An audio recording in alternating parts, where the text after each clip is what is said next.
જય દ્વારકાધીશ મિત્રો, જો આજે અમારા ઘરે છે ને કઈક નવીન બને છે. નવીન એટલે છે ને ગયા વખતે મેં મગની દાળના ચીલા બનાવ્યા હતા. એટલે કેવું કે સેમ ઢોસા જેવા થાય પણ મગની દાળના ઢોસા એમ. તો બહુ બધાની કોમેન્ટ હતી કે તમે કઈ રીતે બનાવો છો.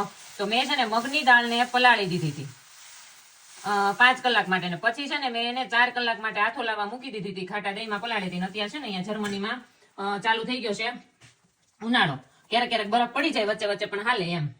એટલે જો મસ્ત આથો આવી ગયો પછી એમાં છે ને કેપ્સિકમ, ટમેટા અને ઉપરથી નાખી દેવાના છે કાંદા. અને આ છે ને હું છે ને ફૂલ પનીર વાળા બનાવું છું, કેમ કે ચિરાગ કહેતા હતા કે પનીર ને ચીઝ હોય ને તો વધારે મજા આવે અને કેવું કે હેલ્ધી પણ લાગે એમ, કેમ કે મગની દાળ તો ખાવામાં બહુ જ હેલ્ધી. એટલે જો સાથે છે ને મેં ટોપરાની ચટણી બનાવી નાખી છે. આ મારી ટોપરાની ચટણી બનીને રેડી થઈ ગઈ છે અને આ બધું મેં કટિંગ કરી નાખ્યું હતું એટલા માટે. અને હવે છે ને આપણે ઉપરથી આ ચીઝ અને પનીર છે ને મેં બે વસ્તુ મિક્સ કરી દીધી છે. પનીર પણ મેં છે ને સવારમાં ઘરે બનાવી નાખ્યું હતું.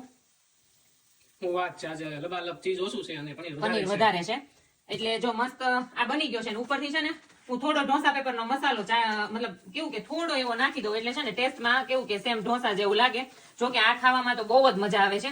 અને આની પેલા છે ને મેં ઓલો બનાવ્યો હતો ને હેલ્ધી પીઝા ભાખરી લોટના, ઈ પણ એટલા મસ્ત બન્યા હતા. તો મિત્રો છે ને મોહનથાળ પણ આમ જો મસ્ત બનીને રેડી થઈ ગયો છે. ઢેફલા પણ એટલા મસ્ત પડી ગયા છે. અને આના માટે છે ને સ્પેશિયલ ડબ્બો લઈ આવી હતી. એક થાળી એક કર્યો તો તમારે શું કરવું એટલા માટે છે ને મોહનથાળ બનીને મસ્ત રેડી થઈ ગયો. અને જો મિત્રો એક તૈયારી છે. હા જો આ એક મસ્ત છે ને બનીને રેડી થઈ ગયું. તો આ પેલું બનાવ્યું હતું તમે જો એક નંબર આમ જો મિત્રો પનીર અને ચીઝ બંને નાખ્યું છે ભરપૂર માત્રામાં બધું. અને છે ને આને આપણે ટેસ્ટ કરીએ થોડો. આ ટેસ્ટ કરીને કેતું વ્યુઅર્સ ને કે કેવું છે એમ. મિત્રો આ બનાવજો કેમ કે ખાવામાં સારો છે ને હેલ્ધી છે, તમને નુકસાન નહીં કરે કેમ કે ભરપૂર માત્રામાં પ્રોટીન. બહુ મસ્ત બન્યો છે. મને છે ને પનીરના ટુકડા નથી ભાવતા એટલા માટે ક્રશ કરેલું હોય ને પનીર એટલે જેટલું હોય ને એટલું હાલે. અને મગની દાળ તો ખાવામાં બહુ જ હેલ્ધી એમ. તમે બાકી ટુકડા નાખી શકો. તમને જો તમને છીણ ન ગમતું હોય તો તમે ટુકડા નાખીને બનાવી શકો. બાકી મિત્રો જો એક નંબર બન્યા છે. અને આ પણ મારો રેડી થઈ ગયો છે. ખમો બતાવી દઉં. ઘણા લોકો એમ કહેતા હોય કે થોડા ઢીલા પેપર થાય છે, પણ ના, તમે છે ને તમારી રીતે ક્રિસ્પી પણ કરી શકો. જો આ મારો મસ્ત છે ને ક્રિસ્પી ટાઈપનો બનીને રેડી થઈ ગયો છે. અને આ છે ને હું નથી આમાં મેં બટર નાખ્યું, ખાલી ડાયરેક્ટ છે ને મેં આ પાણી આમ છાંટી અને થોડું કપડું ફેરવી અને ડાયરેક્ટ મેં કરી નાખ્યો હતો. અને તમે જોવો આ કેટલો મસ્ત બન્યો છે.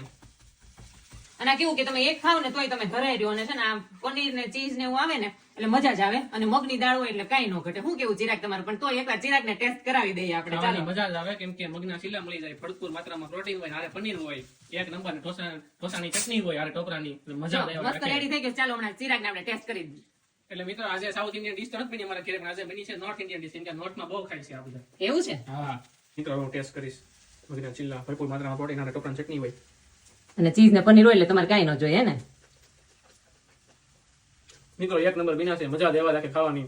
હું તો મોજ કરું છું, તમે ઘરે બનાવો અને મોજ કરો. અને જો બીજો અમારો તૈયાર થઈ ગયો છે મસ્ત ઢોસો. ઢોસા જેવો જ સ્વાદ પણ એક નંબર ભરપૂર માત્રામાં પ્રોટીન ને હેલ્ધી શરીર માટે મજા દેવા રાખે ખાવાની. મળીએ નેક્સ્ટ વિડીયોમાં. વિડીયો ગમ્યો હોય તો લાઈક કરજો, શેર કરજો, કમેન્ટ કરવાનું તો ભૂલતા જ નહીં. મળીએ નેક્સ્ટ વિડીયોમાં.